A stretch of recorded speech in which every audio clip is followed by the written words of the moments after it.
যদি আপনি মনে করেন আমার সন্তান বিএড কমপ্লিট করার পরে চা বিক্রি করবে, ঝালমুড়ি বিক্রি করবে, চপ বিক্রি করবে, রাখুন। যে গভর্নমেন্টে আছে তাকেই রাখুন, বারবার রাখুন, বারবার রাখুন। আর যদি মনে করেন না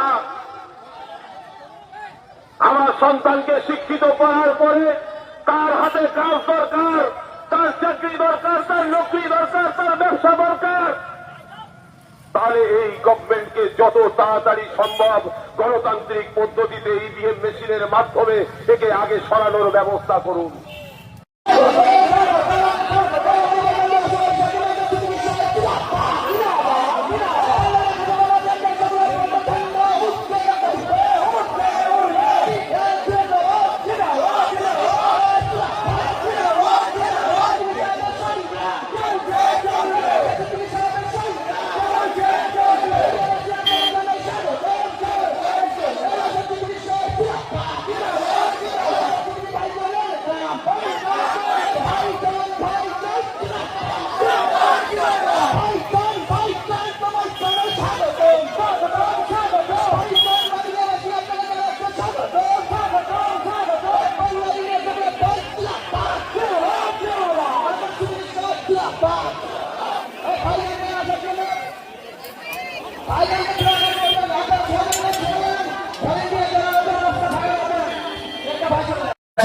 বুকে হাত দিয়ে বলুন, একটা সাধারণ মুসলমান মমতা ব্যানার্জির আমলে আপনার কতটা লাভ আছে বলুন?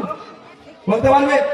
বলতে তারাই পারবে যারা তোলাতলে খাবে, যারা কয়লা চুরি করে, বালি চুরি করে, গরু চুরি করে, তারা বলবে লাভবান হয়েছে। ঠিক একই ভাবে একটা হিন্দু সমাজের বাপ ভাই মা হাত করে বলুন যে মোদী আসার পরে তার ব্যক্তিগত লাভ হয়েছে। মোদী যে এসেছে হিন্দুকে বাঁচাবার নাম করে, অমিত শাহজির ছেলের 14,000 জন ব্যবসায়ী বৃদ্ধি পেয়ে গেল। আর এখানে মমতা দিদি মুসলমানকে বাঁচাবার নাম করেছে, তার ভাইপোর সম্পত্তি রকেটের গতিতে বাড়তে লাগলো। আর আমার পাড়ার করিম চাচার ছেলে আর আমার পাড়ার সরবন চাচার ছেলে একটু খোঁজ নিয়ে দেখুন, উচ্চ শিক্ষায় শিক্ষিত হয়ে মাথা হাত দিয়ে বসে আছে। কিন্তু ওইদিকে অমিত শাহজির ছেলে আর মমতা ব্যানার্জির ভাইপো দুজনের বিজনেস রকেটের গতিতে বাড়ছে। একজন মুসলমানকে বাঁচাচ্ছে, একজন হিন্দুকে বাঁচাবার নাটক করছে। এরা হিন্দু মুসলমানকে বাঁচাবার নাটক করছে, আপনাকে আমাকে বাঁচাবার নাম করে ওরা ওদের গদিকে বাঁচাতে চাইছে। তাই সময় এসেছে আমরা আমাদেরটা বুঝে নেব।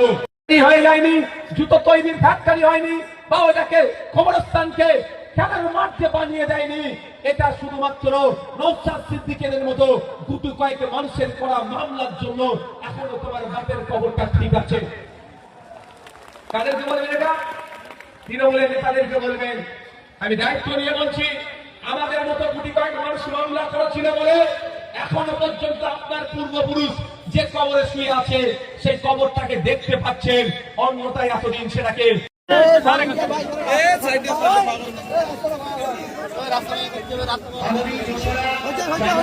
ফাঁকা কয় না।